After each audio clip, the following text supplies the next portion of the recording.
out of you. And Gerard, what are you going to do with all of your mātauranga when you feel it's time to hang your head up, or it's getting close? Where's all your knowledge going? To the dump.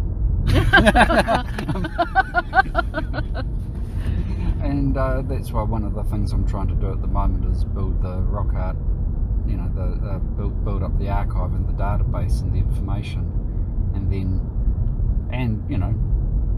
sort of I take the kind of tendency towards writing up the reports and putting it into publications and that kind of thing. Yes, I'd love to see more video documentaries made of things and more digital video archiving going on, because I think that's a great way of passing information down. It's just sort of it's one of those things of having the time to do it and the people to do it.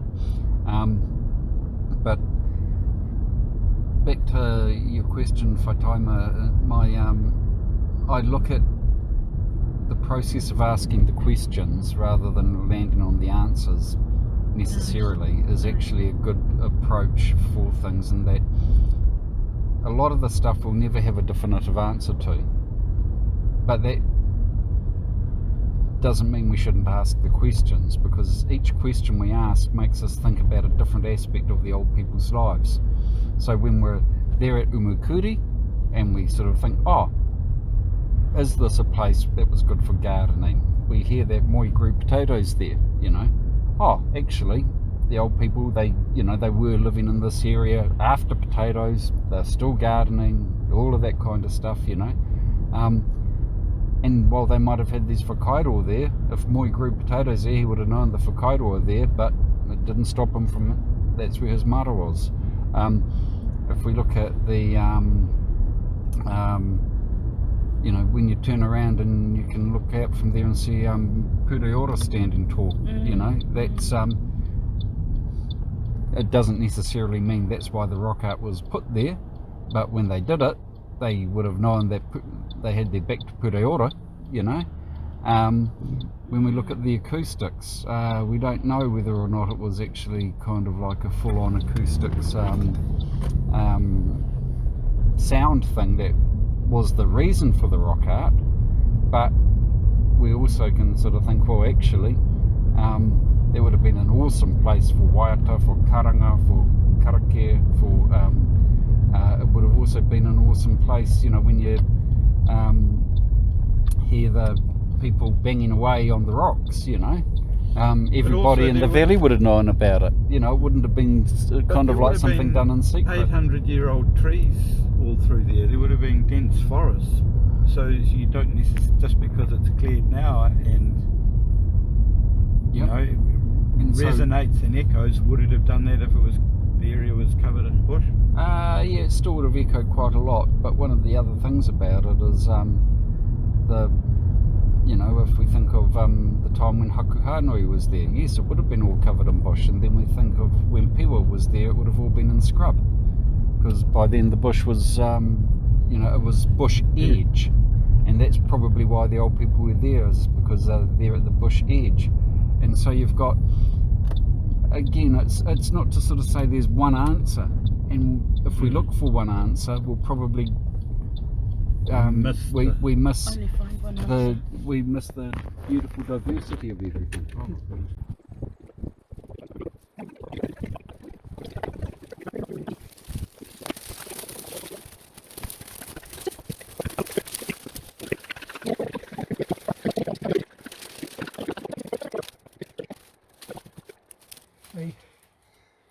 Gerard's pointing out the pattern.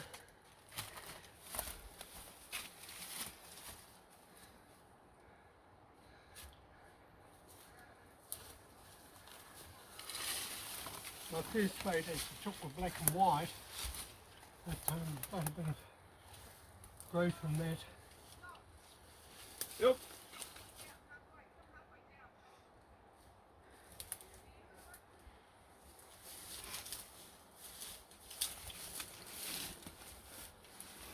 It's got red in it, but it's... You've got something to take photos, Gerard? Yeah, so what I'm looking at here, see this red here, and here, So here's the kuru here, right? You see it coming around in this kuru shape picked out. And you see it's got the little bits of red in it, right? And these little bits of red, question is, are they kokowai? So are they, where the thing's been picked, is it then got kokowai smeared into it? Or is the red natural? So we've definitely got red there, we can see red. The question is it natural or not? So then what you do is you start looking out around it. And when we do that, we see there's natural red here. Well, there's red there. Whether it's natural or not, I'm not sure. There's red there. There's little bits of red. There's red over here. That looks like that's an algae red. That red there looks more like an algae rather than the rock. Wouldn't you say, Perry? Yes. See how you got in this stuff here? Any algae, if you That rub it, it looks looks red, like a it will line. just go green on you. So those reds, so that then helps us kind of like think is, are these reds in here, are they kokowai infill or not? And to be honest,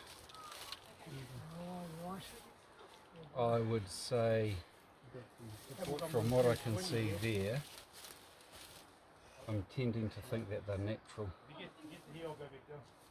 There's a lot of other red in the rock, eh?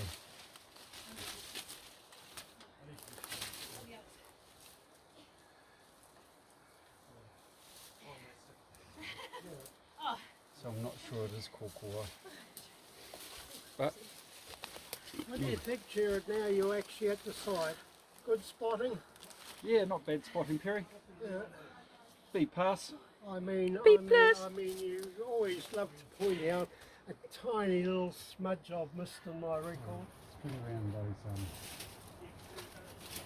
those leaves. We get beautiful cross light coming from the sun across it.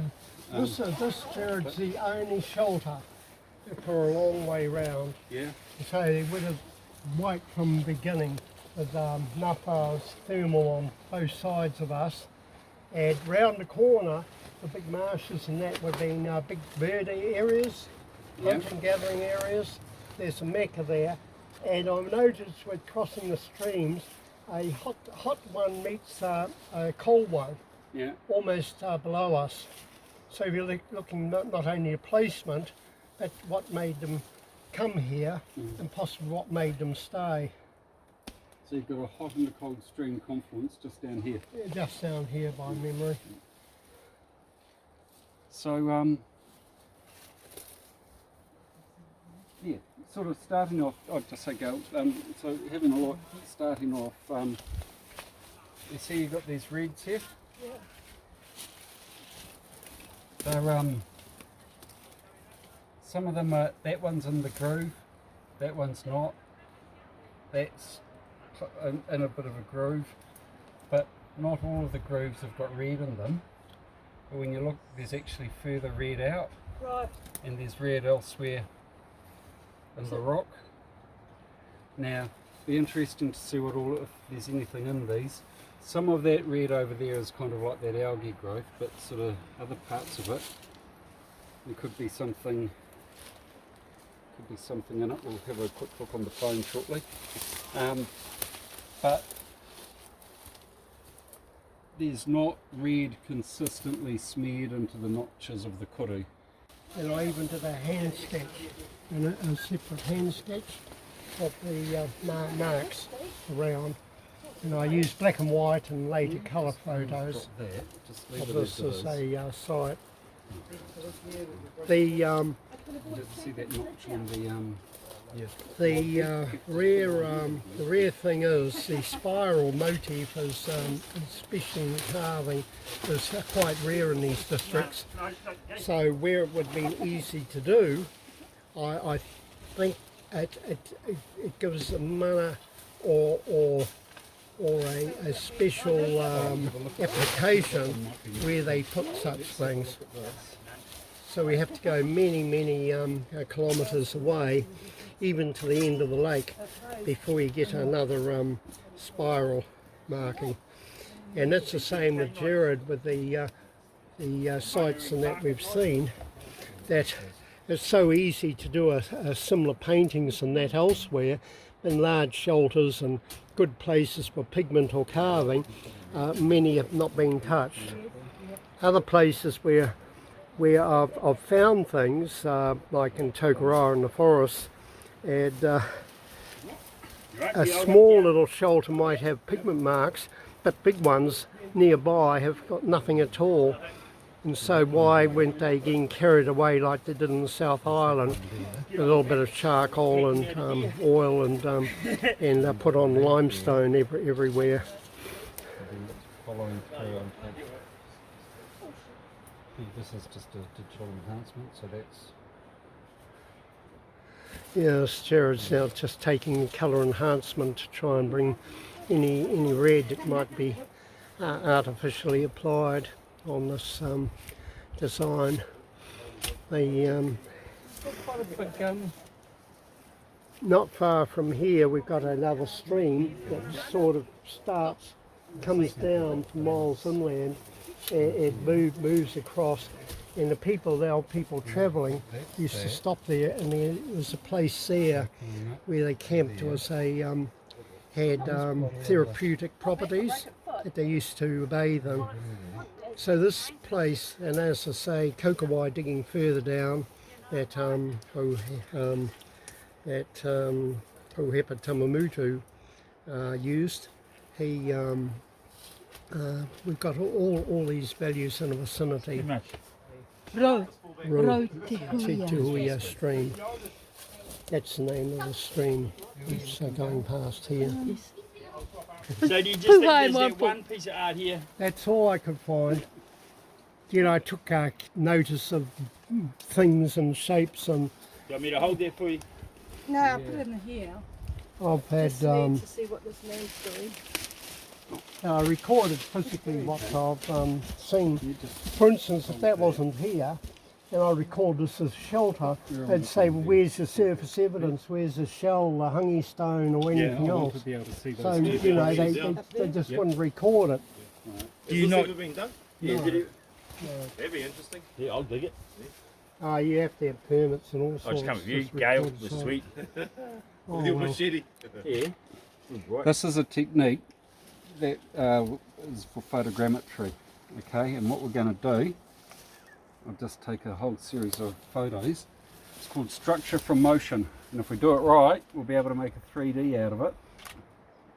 Yeah, maybe. You get good at squats doing your game. There's a lot of alluvium coming down through the crack in the rocks, coming along the front. This bank has is basically formed of colluvium.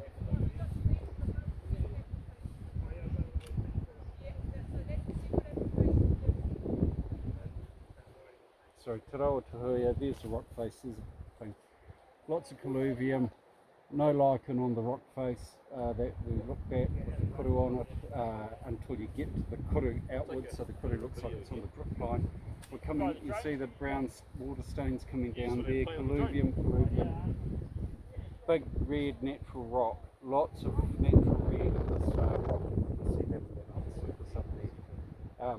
The bank here is all colluvium, and then as we go across. Now, the first group I took, Looking for a kuru. about six people, and they couldn't see it. They couldn't see it. They looked, and Rose Stebbing said, I know there's something there, Perry. And then I had to show them.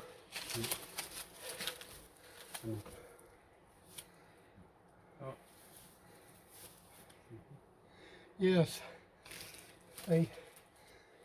Gerard's pointing out the pattern.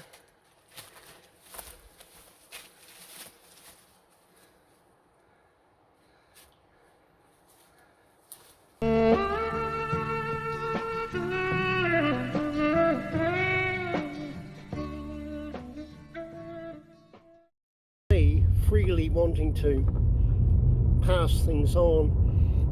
No, but sort of like what happens with the records now. Oh, well, When you